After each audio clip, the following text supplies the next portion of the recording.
satu ubur-ubur gitu. Kalau umpamanya penyu nggak ada, otomatis populasi ubur-ubur tidak akan terkontrol semakin banyak ya. Jadi orang masuk laut langsung tersengat ubur-ubur seperti itu ya kan. Terus juga terumbu karangnya kalau nggak ada yang makan ini, otomatis dia akan semakin banyak ya kan. Jadinya harusnya indah, karena terlalu over jadinya nggak bagus juga ya. Sebenarnya kalau terumbu karang itu lebih penyu itu makan sponsnya, jadi di terumbu karang itu nggak semuanya yang baik-baik. Nah, penyu itu makan bagian yang spons. Ya, yang nggak terlalu. Patrick dimakan juga nggak sih yang gitu? Pokoknya Patricknya dimakan juga, jadi nggak cuma sponsnya aja, tapi Patricknya juga dimakan gitu ya kan. Oke, by the way kita mau ngobrolin tentang penyu nih, gitu ya kan. Kalau menurut kalian sendiri kita boleh cerita tentang penyu, ya. Kalau di Indonesia itu penyunya banyak nggak sih? Kalau di perairan Indonesia itu termasuk ya aneka-aneka penyu. Oh iya, merasa. Karena dari tujuhnya itu kan ada 7 penyu. Nah, ada 7 penyu, apa aja itu 7 penyunya, boleh dong dikenalin supaya kita makin cinta dengan penyu. Yang pertama ada penyu pipi. Penyu pipi berarti bentuknya nggak yang tebal gitu ya, berarti dia pipi gitu ya. Oke. Terus ada penyu sisik berarti kayak bersisik gitu ya. Oke, baik. Ada penyu tempayan. Oke. Ada penyu lekang. Oh, jadi penyunya ini lekang oleh waktu ibu ya, lekang. Oke. Penyu belimbing.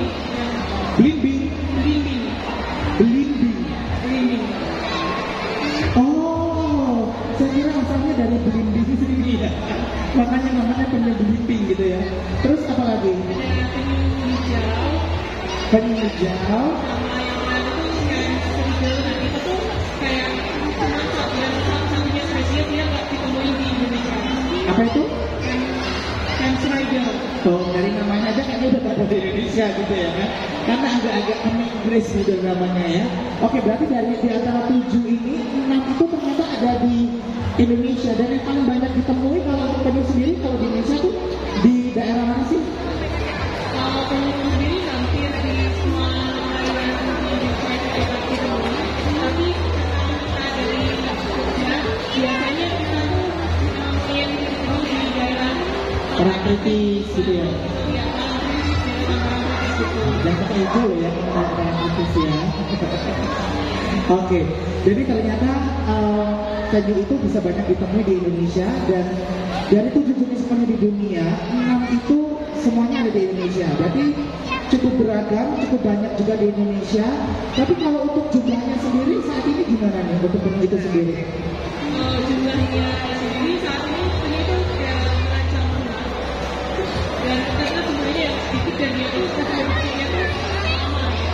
Oh betul, jadi penyu itu kayak bertelur tuh lama ya Nia? Ya, dan siklus untuk bertelurnya tuh lama, dan keberhasilan dari telur sampai jadi individu dewasa itu cuma 1-3 aja. Oke, nanti kita akan ngebahas itu dulu, kita tahan dulu. Sekarang mungkin di sini juga ada pertanyaan dari beberapa orang juga ya, mungkin juga cukup penasaran, termasuk aku juga nih. Sebenarnya penyu sama kura-kura itu sama nggak sih? Kalau cara morfologinya sama kita itu udah beda. Ini kan yang kamu pegang itu kan kura-kura tuh. Ya, ini kura-kura darah. Ya, kalau yang ini? Ini penyu. Oke, sebenarnya membedakan apa sih di antara kura-kura sama penyu itu? Kalau di kura-kura ini dia tampangnya lebih besar dan dia tuh cenderung ke bulan. Kura-kura Bulan itu kan. Oh iya betul. Nah, terus buat alat geraknya, karena kura-kura itu lebih sering beraktivitas di daratan, jadinya tuh kakinya dia tuh nanti dilengkapi sama cakrian tajam. Oke. Oh iya Jadi betul. kayak ibaratnya mirip sama kaki gajah tapi versi mini. Versi kura-kura gitu ya kan? Karena memang dia aktivitasnya atau hidupnya adalah, berarti kura-kura itu hidupnya di darat? Di darat sama di perairan bawah, tapi kalau kura-kura tuh lebih banyak aktivitas di daratnya. Oh, lebih banyak di daratnya daripada di apa namanya di air gitu ya kan? Jadi kalau dia mau bobo dia pindah ke darat, dia nanti pas dia balik lagi renang, snorkeling dia di air gitu ya. Terus kalau penyu? Kalau penyu dia cangkangnya tuh lebih bandingkan sama kura-kura. Dan kalau alat geraknya kan tadi kura-kura pasti ada akarnya kan. Aha. Kalau penyu itu dia alat geraknya menyerupai sirip karena buat bantu dia berenang di perairan atau mengarungi lautan. Oh gitu, jadi dari kakinya itu udah beda, gitu. Terus habis itu habitatnya juga dia beda, gitu kan ya. Kalau penyu itu di laut, sementara kalau kura-kura itu di darat nih. Jangan sampai salah, mentang-mentang nanti dia punya kura-kura di rumah gitu karena kurang pengetahuan. Ala-ala aku ingin melepaskan binatang kesayanganku gitu kan, tiba-tiba kura-kuranya ditaruh di laut tuh. Bahaya ya kan, kasihan ya. Oke, jadi itu adalah beberapa hal yang membedakan. Jadi ternyata memang beda, walaupun sebenarnya kalau dari secara bentuk, kalau dilihat secara ya kasat mata itu kayak ya sama apa orang itu sama, tapi sebenarnya ternyata cukup berbeda ya. Oke, sekarang kita mau ngobrol, kita fokus saja sama penyu. Kalau kura-kura juga terancam punah nggak sih kan ya? Kalau kura-kura itu ada yang terancam punah, ada yang tidak terancam punah. Tapi kalau tadi kan penyu kan secara total kan cuma ada 7 di dunia spesiesnya. Nah, kura-kura itu spesiesnya lebih banyak, ada sekitar 260-an kalau nggak salah totalnya. Jadi kita lebih fokus ke yang penyu karena memang yang lebih benar dan lebih terancam itu untuk si penyu yang ini. Oke, di antara 6 jenis penyu itu tadi, yang paling sedikit itu ditemuin itu yang mana? Yang paling sedikit itu penyu belimbing.